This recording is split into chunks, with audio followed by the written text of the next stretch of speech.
Yahoo की नाकामी हमें यह शिक्षा देती है कि जब किसी जगह पर नई सोच को प्राथमिकता नहीं दी जाती तो वो जगह जल्द ही इतिहास का हिस्सा बन जाती है। सिर्फ याहू ही नहीं, दुनिया की कई बड़ी कंपनियां जब समय के साथ खुद को बदल नहीं पाई तो उन्हें इसकी भारी कीमत चुकानी पड़ी। और ऐसी ही एक और कंपनी है नोकिया। 1991 में पहली बार फिनलैंड के प्रधानमंत्री ने नोकिया द्वारा बनाए गए उपकरण से दुनिया की पहली जीएसएम कॉल की थी, यानी मोबाइल कॉल की थी। लेकिन 2009 आते आते नोकिया मोबाइल फोन मार्केट में अपना शेयर गंवाने लगी।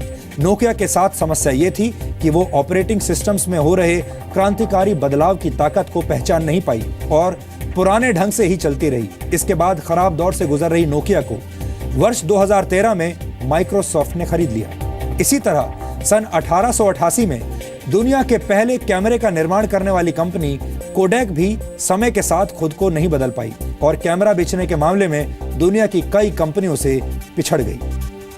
आपको जानकर हैरानी होगी कि डिजिटल कैमरे का निर्माण कोडैक ने वर्ष 1975 में ही कर लिया था, लेकिन खुद कोडैक डिजिटल फोटोग्राफी की ताकत को नहीं पहचान पाई और 2012 में कोडैक कंपनी दिवालिया हो गई।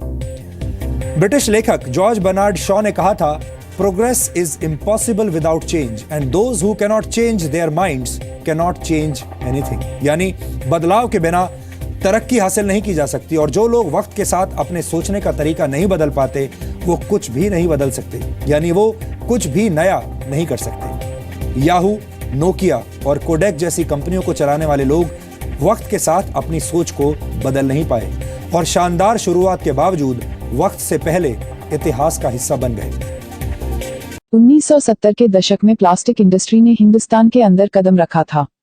उस समय लोग लोहे की बनी चीजों पर भरोसा करते थे। 95% लोगों ने इस इंडस्ट्री को नकार दिया, केवल 5% लोगों ने इस पर भरोसा किया।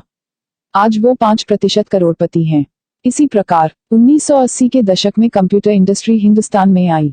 लोगों ने इसे भी यह कहकर नकार दिया कि एक मशीन 6 इंसानों का काम अकेले कर देगी, तो इससे बेरोजगारी बढ़ेगी। 95% लोगों ने इस इंडस्ट्री को भी नकार दिया, केवल 5% लोगों ने इस पर भरोसा किया। आज वो 5% लोगों को दुनिया जानती है। ऐसे ही 1990 के दशक में टेलीकॉम इंडस्ट्री आई और इसे भी लोगों ने नकार दिया और आज टेलीकॉम इंडस्ट्री ने हिंदुस्तान में धमाल मचा रखा है। दोस्तों, वर्ष 2000 में एमएलएम यानी डायरेक्ट सेलिंग इंडस्ट्री 21वीं सदी का व्यापार के रूप में उभर कर सामने आया है। सन 2000 से ही इसकी शुरुआत हुई थी और सन 2010 से यह सफल बिजनेस बन गया है। सन 2025 तक जो इस बिजनेस को करेगा उसके पास समय, पैसा, आजादी, अच्छी लाइफस्टाइल, बड़ी बड़ी गाड़ी, बड़ा घर, जीवन के सारे सुख होंगे। अब फैसला आपके हाथ में है। आप कौन सी कैटेगरी में आना चाहते हैं, 5% या 95%? एमएलएम एक ऐसी चीज है जहां साबित हो चुका है पैसा कमाना आसान है। हमने अपने इस डीएनए टेस्ट के जरिए आपको यही बताने की कोशिश की है। हम आपसे यही कहना चाहते हैं कि बदलाव प्रकृति का नियम है, इसलिए नए तरीके से सोचिए, नए आइडियाज पर काम कीजिए, नए लोगों से मिलिए, नई सोच अपनाइए। ये सब करने के लिए आपके पास किसी बड़े गोल यानी बड़े उद्देश्य का होना जरूरी नहीं है, क्योंकि जीवन को छोटे छोटे बदलावों से भी सुखद और मंगलमय बनाया जा सकता है।